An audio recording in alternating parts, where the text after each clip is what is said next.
tonight. With information coming in, developing at this hour, authorities confirm. Sources tell us the situation is changing by the minute. Questions about how this unfolded and what happens next. With us. We'll continue. Hey everyone, welcome back.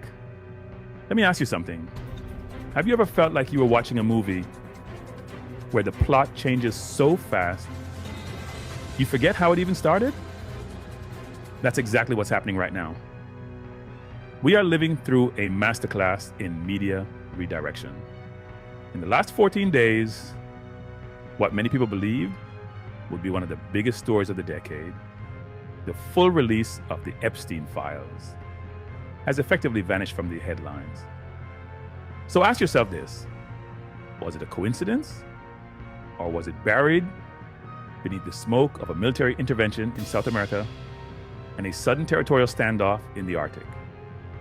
Today, we're breaking down how the narrative shifted from Jeffrey Epstein to Venezuela to Greenland, and why attention, not truth, may be the most valuable currency in Washington. Let's ground this in facts. Under the Epstein Files Transparency Act, the Department of Justice had a hard deadline, December 19th, 2025. By law, all unclassified Epstein-related documents were supposed to be released.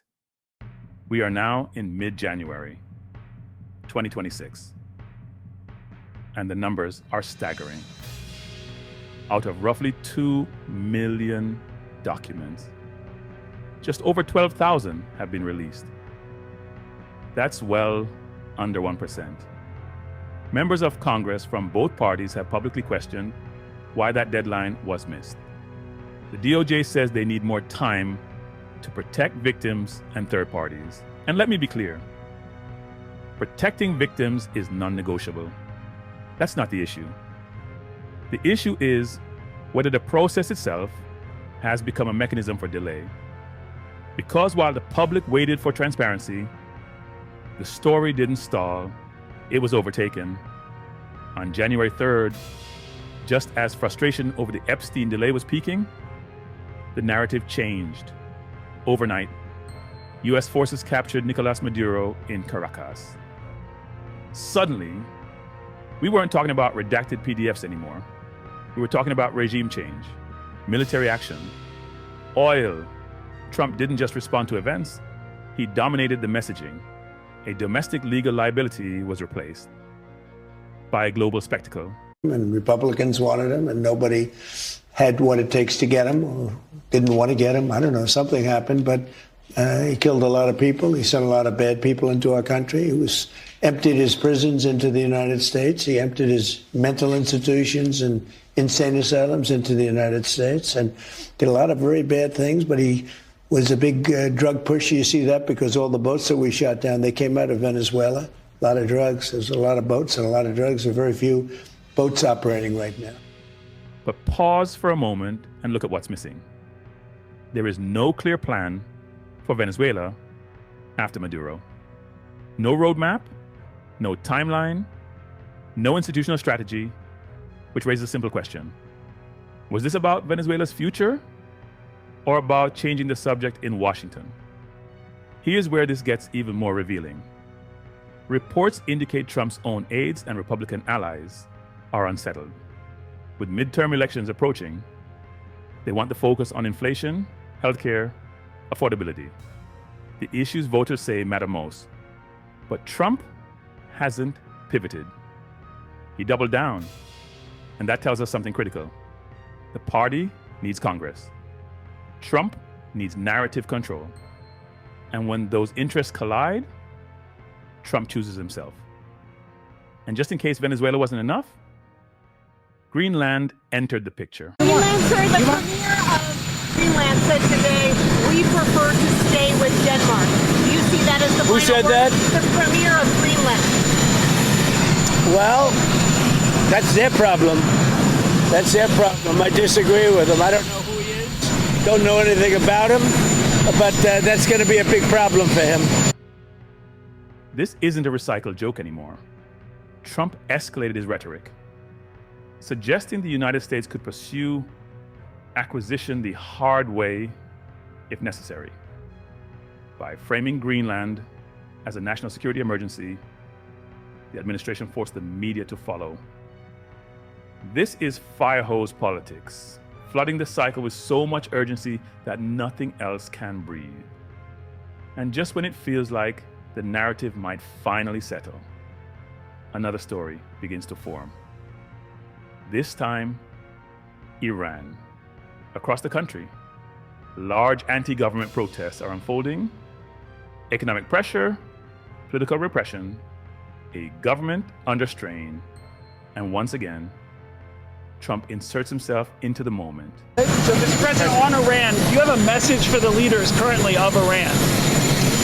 Yeah, the message is they've got to show humanity. They've got a big problem, and I hope they're not going to be killing people. And I'm going to have a report very soon. It would seem to me that they have been badly misbehaving, but that is not confirmed. Sir, you mentioned the 1980 hostage rescue effort that ended in disaster. Well, it was a disaster for Jimmy Carter. They had all sorts of problems, and the helicopters were crashing and everything. You know what it was? The exact opposite of Venezuela. Do you agree with that? Do you agree? As a reporter, who are you with? Who are you with? I'm with the Financial Times, sir. Oh, good. What's a nice paper? So are you committing not to sending U.S. troops into Iran? Why would I tell you that? Why would I? Mr. President, I don't talk about military strategy with a reporter, you know? Mr. President, even though I do like the Financial Times. are you consulting with our allies regarding Iran? What are they telling you, and why do you think the Iranian... Well, I'm not going to tell you what they're telling me. I'll tell you what Why do you think the Iranian leadership continues to defy you, Mr. President? You think they are? Well, it's only been a couple of days. They continue to kill protesters. Well, they said that about Venezuela, too, you know? It's only been a couple of days. They haven't defied me. They haven't done anything as far as we're concerned. But it looks like they're killing a lot of people, but it has not been confirmed. I'll know very soon. He publicly warns Iran's leadership not to violently suppress demonstrators. He signals that if protesters are killed, the United States may respond. Whether intervention actually happens is almost beside the point. Iran becomes another headline, another geopolitical flashpoint, another reason for the media to move on. From Venezuela to Greenland to Iran, there is always another stage waiting in the wings. Here's what most people miss. Distraction doesn't just move headlines, it buys time. Time for the DOJ to lawyer the Epstein process. Time to expand redaction categories. Time for urgency to fade. No evidence needs to be destroyed. No files need to be altered. Public exhaustion does the work. And when the documents finally arrive, months or years later, the impact will be muted. That is the power of a narrative pivot. So where does this leave us? In a world of nonstop breaking news, attention is the battlefield. We have to be able to hold two thoughts at once. Yes, global events matter, but no. We haven't forgotten about the Epstein files promised by law, because in a world flooded with manufactured urgency, the most important stories are often the ones they hope you'll stop asking about. Stay focused. Let me know what you think.